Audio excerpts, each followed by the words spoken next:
est-ce que vous pouvez rentrer dans une maison sans vous faire connaître? Je vais répondre à cette question à votre place et dire non. C'est la tradition qui nous l'a apprise. C'est pour ça que ce soir, 3 personnes extraordinaires vont se faire connaître. Ils vont nous dire qui ils sont. Oui, évidemment, ils diront « Je suis Jean-Pierre Effon ». Mais au-delà de ça, ils doivent pouvoir choisir des pans de leur vie. Je dirais simplement qu'ils peuvent choisir des changements agréables de leur vie. Peut-être que ces changements vont nous inspirer et nous apporter un réconfort dans nos différents domaines. Nous allons les écouter en tant qu'évaluateurs. Et à la fin, chacun de nous allons prendre la parole. Et moi, principalement, je vais m'appesantir sur le logos.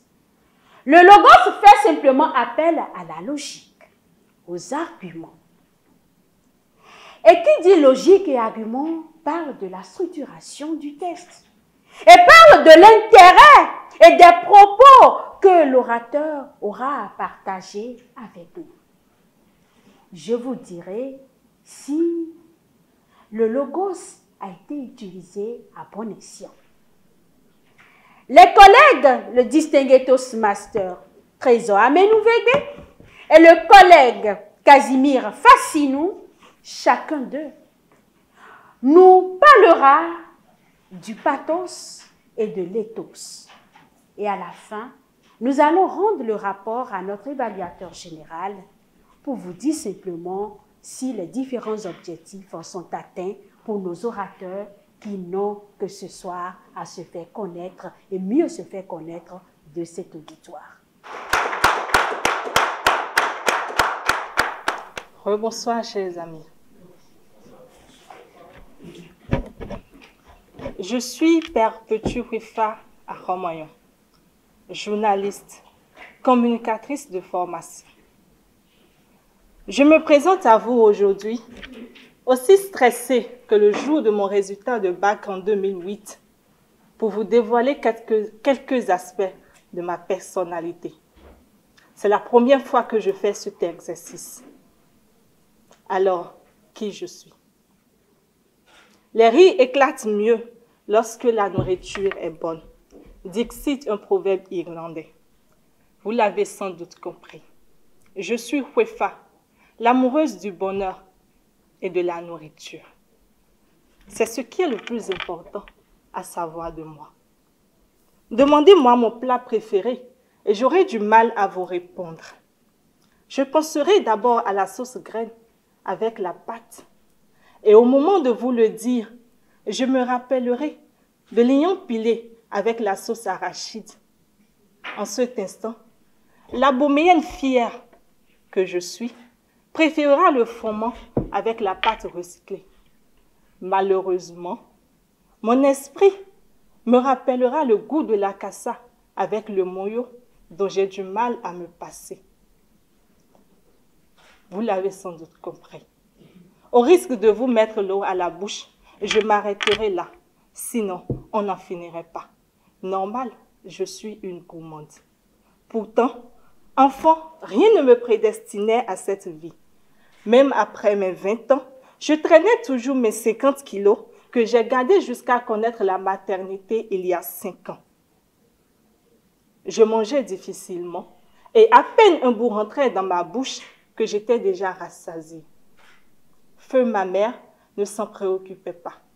Elle était sûre que j'allais changer et c'est le cas aujourd'hui, confirmant ainsi que les mamans ont toujours raison. Ce qui préoccupait ma mère, c'était mon aversion pour la cuisine.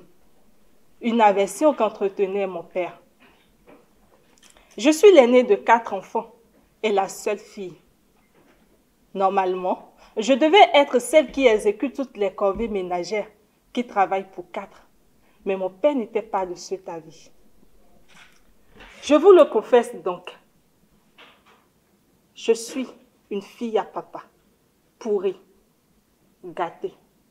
Et croyez-moi, je n'en ai aucunement honte. Je l'assume pleinement. Pour mon père, je devais suivre les études, exceller et faire sa fierté. J'ai suivi ce programme à la lettre. Du moins, je l'espère. La cuisine ne faisait pas partie de ce programme. Contre toute attente, j'ai ajouté la cuisine à mes qualifications il y a 8 ans. Il y a des passions qu'on développe dès l'aube et celles qu'on découvre le matin, à midi ou au crépuscule de sa vie. Le déclic viendra lorsqu'un jour où mon père était en voyage, j'ai été forcée à coups de ceinture par ma mère à faire le repas. Si j'en ai gardé un souvenir de colère, j'ai surtout retenu de cette expérience la satisfaction de cuisiner un bon plat qui régale tout le monde. Et depuis lors, la cuisine est devenue une de mes passions. Je prends aujourd'hui du plaisir à cuisiner, à explorer de nouvelles recettes, à préparer le repas pour mes convives et à lire la satisfaction dans leurs yeux. Et tout le mérite revient à maman.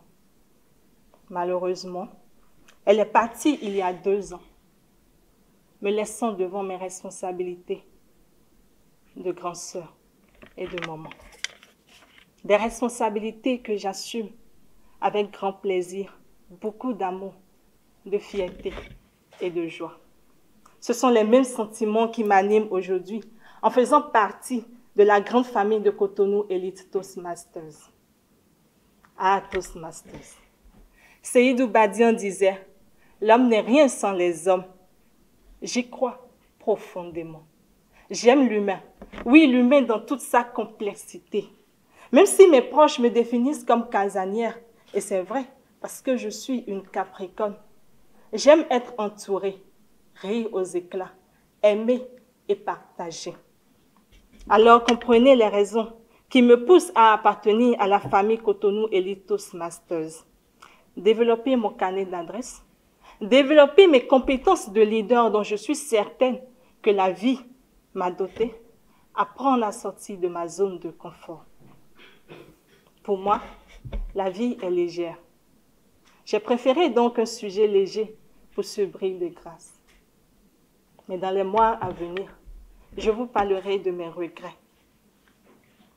Entre mon quotidien de petite fille violée, de celle qui n'était pas présente lorsque sa mère rendait son dernier souffle, de celle qui a connu la maternité, de celle qui a une vie professionnelle incroyable, je vous ferai savoir qui je suis.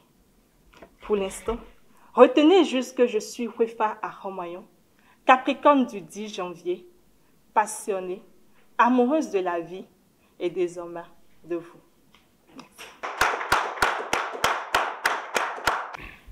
Madame Perpétue Ahomayon, il y a des éléments qui ont retenu mon attention et qui me confirment désormais que dès que je franchis cette porte et je vous vois quelque part, je peux le dire avec fierté que vous êtes journaliste, que vous êtes une communicatrice et que par la force des choses et par la grâce de cette merveilleuse mère que vous avez eue, vous avez appris à cuisiner. Et depuis 8 ans, vous êtes passionné de cet art, la cuisine. Cet art qui ne laisse personne indifférent dans cette salle. En tout cas, vous n'êtes pas la seule gourmande dans cette salle. Et si vous me donniez l'occasion, j'allais vous citer d'autres. Vous avez envie de développer votre carnet d'adresses. Oui, vous avez envie de sortir de votre zone de confort. Et vous avez choisi l'endroit le plus merveilleux. Parce que vous êtes simplement amour. Et vous êtes aujourd'hui amoureuse de nous ici présents. C'est cette dernière phrase qui a fait que j'ai compris que vous m'avez tellement fait découvrir qui vous étiez à travers une structuration parfaite de vos tests, une belle introduction, un bon développement et cette magnifique conclusion. Et qu'est-ce que je peux dire? C'est simplement vous dire félicitations. Effectivement, nous sommes vos amoureux. N'hésitez pas à demander tout ce que vous pouvez demander à un amoureux. Madame Aromayon, parler de soi n'est pas un sujet léger, surtout quand on est passionné de la vie et de nous, Toastmasters. Quand il s'agit de parler de soi, l'éthos est toujours en place, à moins que l'orateur ou l'oratrice ne respecte pas en fait les objectifs du discours. Ce premier discours, vous deviez parler de vous. Donc l'éthos était nécessairement en place. Par contre, on peut parler de soi en donnant l'impression de parler de quelqu'un d'autre. Ce que je vous suggère, faites corps. Épousez, formez une seule chair avec le sujet de votre discours, même si ce sujet, c'est vous. Monsieur l'évaluateur général. Je m'occupe du pathos et évidemment, vous, orateurs, vous attendiez quelque chose de nous. Vous attendiez qu'on vous écoute.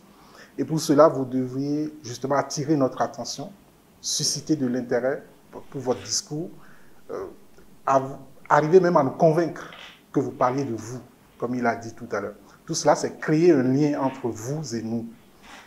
Et ce lien-là, Madame Aromayon, vous avez réussi à le créer de diverses façons. D'abord, vous avez eu à utiliser des mots chargés, des mots qui en eux-mêmes créent déjà l'émotion. Lorsque vous nous avez dit que vous êtes fille à papa et que vous l'assumez, c'est une charge émotionnelle qui nous fait nous réveiller. Lorsque vous nous dites que vous avez fait la cuisine à coups de ceinture, nous sommes interpellés. Lorsque vous nous parlez du départ de votre maman, nous sommes interpellés. Et quand vous évoquez votre viol, nous sommes plus que concernés. Et vous avez évoqué tous ces mots chargés avec la voix qu'il fallait. Le départ de votre maman, vous ne l'avez pas dit avec la même intonation que le coup de chicotte, de ceinture que vous avez reçu. Cette variété vocale participe à la création de liens entre vous et le public. Et c'est très important. Le début de votre intervention a commencé par « Bonsoir à tous ». C'était pas... Vous pouvez faire plus fort pour créer de liens. Vous êtes aussi resté agrippé au lutrin. Ça mettait de la distance entre vous et nous. À éviter peut-être la prochaine fois. À la fin, je vous en dirai plus sur. Merci.